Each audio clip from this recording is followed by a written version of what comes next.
It is the greatest story in a radio history. The night America went crazy. But there is a tiny problem with the mass panic of 1938. Nobody was listening. Orson Welles was a genius. He adapted H.G. Wells' book into a series of fake news bulletins. We interrupt this broadcast to bring you a special report. It sounded real. It sounded terrifying. The papers claimed people jumped off buildings and hospitals were full of heart attack victims. The confirmed number of suicides linked to the broadcast? 0. The number of verified heart attacks? 0. Why wasn't anyone panicked? Because of a wooden dummy.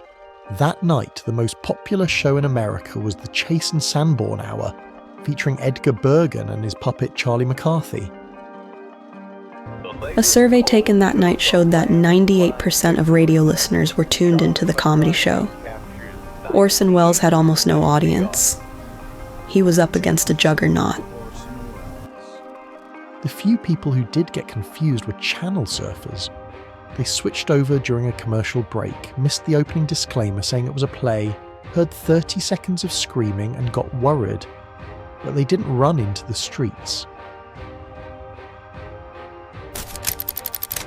The broadcast announced 4 separate times that it was a work of fiction. At the start, at the break, and at the end. You had to be incredibly inattentive to miss all of them.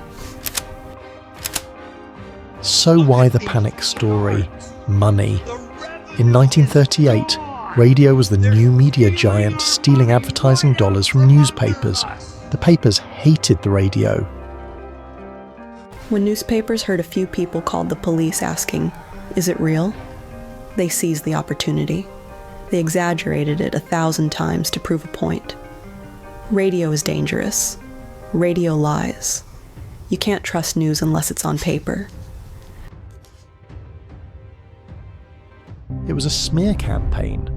They wanted the government to regulate radio. They used the panic as proof that radio was too powerful for its own good.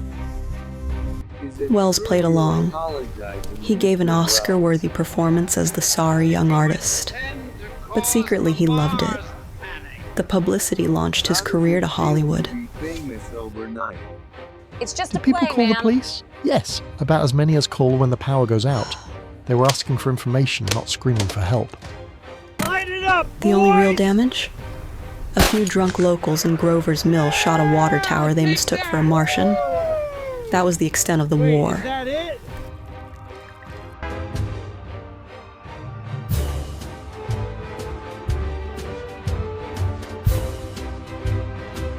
We love the myth because it makes us feel superior. We think, people back then were so naive and dumb, we would never fall for fake news, which is ironic.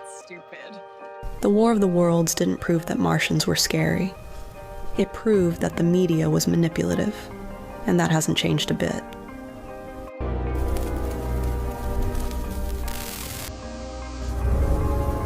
We are bringing you a special bulletin.